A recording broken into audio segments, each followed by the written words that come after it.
Hello తెలుగోళ్ళు, అందరూ ఎలా ఉన్నారు? బాగున్నారా? ఈసారి హిందువులందరూ తొలిగా పూజించే ఆదిదేవుడు వినాయక చవితి పూజతో మీ అందరి ముందుకి వచ్చేసా. ఏ పూజనైనా గణపతి ప్రార్థనతోనే మొదలు పెడతాం. అలాంటిది వినాయక చవితి వచ్చిందంటే ఇక చెప్పేదేముంది, వరుస పెట్టి పండగల పరంపర మొదలైనట్టే. హిందువులంతా చిన్న పెద్ద ఊరు వాడ అన్న తేడా లేకుండా అన్ని కులాలు ఒకే గలమై చెప్పే మాటే గణపతి పప్ప మోరియా. మరి అలాంటి గణపతి పూజ మా ఇంట్లో నేనెలా చేశానో చూసేద్దామా? అంతకంటే ముందు నా ఛానల్ ని ఇంకా సబ్స్క్రైబ్ చేసుకోకపోతే సబ్స్క్రైబ్ చేసుకోండి. పక్కనే ఉన్న బెల్ ఐకాన్ నొక్కిస్తే నేను వీడియో పెట్టగానే టింగ్ అని మీకు తెలిసిపోద్ది. ఇకపై వీడియోలన్నీ కామెడీకి కేర్ ఆఫ్ గానే ఉంచుతా. అందుకే ఒక లైక్ కొడితే వీడియోని స్టార్ట్ చేసేద్దాం, సరేనా? ఓం గం గణపతియే నమః. పూజలంటే మన ఆడవాళ్ళు మొదలు పెట్టేదే ముగ్గులతో. అందుకే ద్వారాలకు పసుపు రాసి ముగ్గులతో మొదలు పెట్టా. ముగ్గులు పూర్తయ్యాయో లేవో మా నాన్న పూజకు కావలసిన పత్రి తెచ్చిచ్చేశారు. సీతాఫలం పత్రి, మామిడి పత్రి, వెలగ పత్రి, దానిమ్మ పత్రి, ఇది జామ పత్రి, ఇది తుంటి పత్రి, ఇది నాకు కూడా తెలియదు. మారేడు పత్రి, ఇది కూడా ఏదో పత్రి. వినాయకుడిని పత్రితో ఎందుకు పూజిస్తారో ఏమో చిన్నప్పటి నుండి నాకు డౌటే. మీకు తెలిస్తే మీరు కామెంట్ చేసేయండి. ఇక మా నాన్న తెచ్చిన పత్రుల పేర్లు కూడా నాకు సరిగ్గా తెలియవు. ఇక మామిడాకులను ఇంటికి కట్టి పత్రిని సెపరేట్ చేసి చూస్తే 11 రకాల పత్రులు తెచ్చారు మా నాన్న. ఇన్ని పత్రులు చూస్తే మా చిన్ని వినాయకుడికి చిన్న బ్యాక్ డ్రాప్ చేసేద్దాం అనిపించింది. మార్కెట్లో అడిగితే దేవుడికి గొడుగు 50 రూపాయలు, బ్యాక్ డ్రాప్ 100 రూపాయలు అన్నాడు. అంతే. ఆ రేటు వినగానే నా హార్ట్ బీట్ మారిపోయింది. దెబ్బకి వాడి మొహమన్నా చూడకుండా ఇంటి మొహం పట్టా. అందుకే ఎలా అన్నా నేనే చేసేద్దాం అనిపించింది. మొదట్లో కష్టం అనిపించినా చేసే కొద్దీ ఈజీ అనిపించింది. నెక్స్ట్ ఇయర్ కి ఇంకా బాగా చేయొచ్చు. చూడండి నా వినాయకుడికి నేను చేసిన బ్యాక్ డ్రాప్ ఎలా వచ్చిందో. చేయడం కూడా చాలా సింపుల్. ఇక ఆ తరువాత వినాయకుడికి గొడుగుని కూడా తయారు చేశా. ఇది కూడా సింపులే. ఓ గంట కష్టపడితే 5 రూపాయల చార్ట్ పేపర్, 5 రూపాయల ప్లాస్టర్ తో 150 రూపాయలు మా ఆయనకు మిగిలించేశా. ఈ 150 రూపాయలు ఇంకో దగ్గర నొక్కేద్దాంలండి.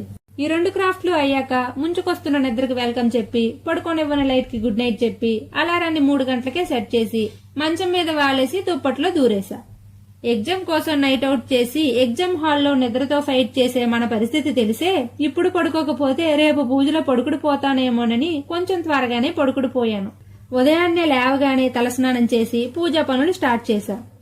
మనకు శుక్లాంబరధరం లాంటి చిన్న చిన్నవే గాని పెద్ద పెద్ద పూజలు తెలియవు. కాబట్టి ఇంట్లో పెద్దవాళ్ళు ఎలా చెబితే అలా ఫాలో అయిపోవడమే. ముందుగా స్వామివారికి పీటపై వస్త్రం వేసి దానిపై పళ్ళెం పెట్టి పళ్ళెంలో బియ్యం పోసి దానిపై స్వస్తిక్ రాసి పీటపై మా మట్టి గణపతిని పెట్టేశా. రాత్రి తయారు చేసిన బ్యాక్ డ్రాప్ ని గొడుగుని స్వామివారికి పెడదామంటే స్వామివారు ఉంచుకోవట్లేదు. ఎంత పెట్టినా నిలవవే. గొడుగేమో వాలిపోతుంది, బ్యాక్ డ్రాప్ ఏమో రాలిపోతుంది. ఇలాంటి విపత్కర పరిస్థితుల్లోనే కదా మనకి దేవుడు గుర్తొచ్చేది. అందుకే నా దేవుణ్ణి పిలిచా.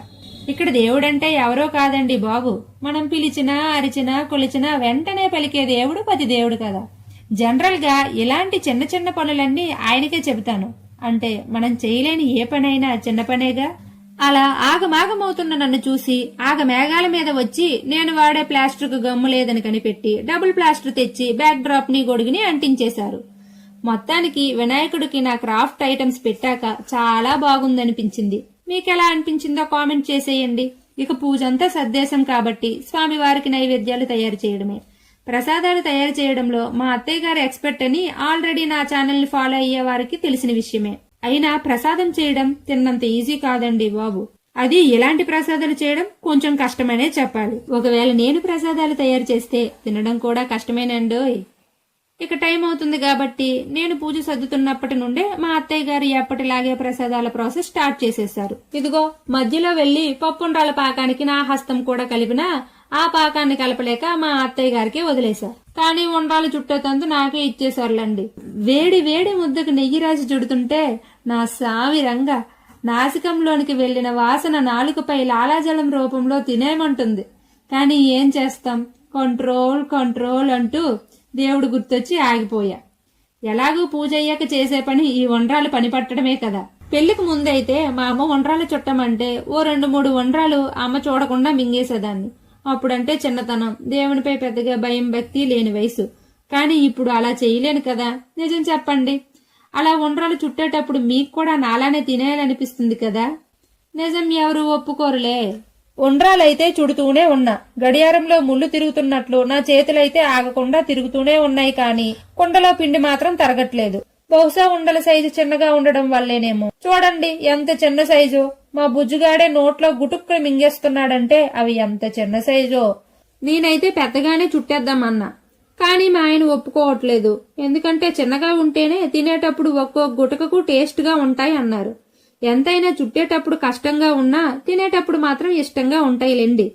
మొత్తానికి నేను మా ఆయన ఉండ్రాలు చుట్టడం కంప్లీట్ చేసేసాం. నేను చేసిన కుడుముల షేప్స్ చూసి మా ఇంట్లో వాళ్ళందరూ పడి నవ్వారు. వాళ్ళకి తెలియనిది ఏంటంటే వినాయకుడు చూసేది మనలో భక్తిని, మన నాలుగు చూసేది దానిలో టేస్ట్ ని. షేప్స్ ఎవరికి కావాలి చెప్పండి, అంటే తప్పు మన వైపు ఉన్నప్పుడు ఇలాంటి కొటేషన్స్ వాడాలి. మీరేమంటారు చెప్పేయండి, నిజమా కాదా? ఇక మిగిలిన ప్రసాదాలన్నింటినీ కూడా త్వరగానే తయారు చేసేసా. తరువాత నేను దేవుడి గదిలో పూజ కోసం పసుపు గణపతిని తయారు చేసేసా. ఆ రోజు మేము దేవుడికి చేసిన ప్రసాదాలు పప్పుండ్రాలు, పాలుండ్రాలు, పచ్చుండ్రాలు, ఆవిరుండ్రాలు, కుడుములు, పాలతాలికలు, పాకముండ్రాలు, పులిహోర, శనగలు, పచ్చి చలిమిడి, ఇంకా అటుకులు కూడా ఒక్కొక్కటి పెట్టేశాం. ఇలా మొత్తంగా 11 రకాల ప్రసాదాలు, 11 రకాల పత్రులతో ఈ ఏడాది మా ఇంటి గణపతికి పూజను మొదలు పెట్టేశామండి. ఇంట్లో అందరం దీపారాధనతో పూజను స్టార్ట్ చేసేశాం. పూజ అయితే చాలా ప్రశాంతంగా జరిగింది. పూజను పూర్తి చేసుకుని తీర్థంతో ఎంగిలి పడ్డ నా నాలుక ప్లేట్ నిండా ఉండ్రాళ్లతో లపలపలాడించింది. ఓ బొజ్జ గణపయ్య నీ బంటు నేనయ్య ఉండ్రాళ్ల మీదకి దండు పంపు అని దేవుణ్ణి మొక్కగానే ప్లేట్ నిండా ఉండ్రాళ్లతో నా ముందుకు ప్రత్యక్షమయ్యాయి. అదేనండి మా అత్తయ్య గారు ఇచ్చారు. ఇంకా అంతే. ఇన్ని ఉండ్రాళ్ళు నువ్వే తింటావా అని మా ఆయన అంటే, ఇవి నాకు కాదు, వినాయకుడి వాహనం నా కడుపులో తిరుగుతుంది అని అన్నా. మీరేమంటారు ఫ్రెండ్స్? అందరి కడుపుల్లో కూడా ఎలుకలు తిరుగుతాయి కదా, అందుకే అలా అన్నా. సాయంత్రం మా ఊళ్ళో పెట్టిన అన్ని వినాయక విగ్రహాలని చూసుకురావడానికి ఊరంతా అలా ఓ ట్రిప్ వేసి చవితి చంద్రుడిని చూడకుండా జాగ్రత్తగా ఇంటికి వచ్చాం. అయినా ఎందుకైనా మంచిదని ఉదయం పూజా అక్షతలు తలపై వేసుకున్నాం. శ్రీకృష్ణుడి అంతటి వారికే నీలాపనిందనో తప్పలేదు. మానవ మాతృలం మనమెంత. మేమైతే వినాయక చవితిని ఇలా సెలబ్రేట్ చేసుకున్నాం. మరి మీరు వినాయక చవితి ఎలా జరుపుకున్నారో నాకు కామెంట్ చేసేయండి. నా వ్లాగ్ మీకు నచ్చితే ఓ లైక్ చేసి మరిన్ని వీడియోస్ కోసం ఛానల్ ని సబ్స్క్రైబ్ చేసుకోండి. ఆ విఘ్నేశ్వరుడు మనందరి విఘ్నాలను తొలగించాలని కోరుకుంటూ మరొక వీడియోతో మళ్ళీ కలుద్దాం. అంతవరకు బాయ్ బాయ్.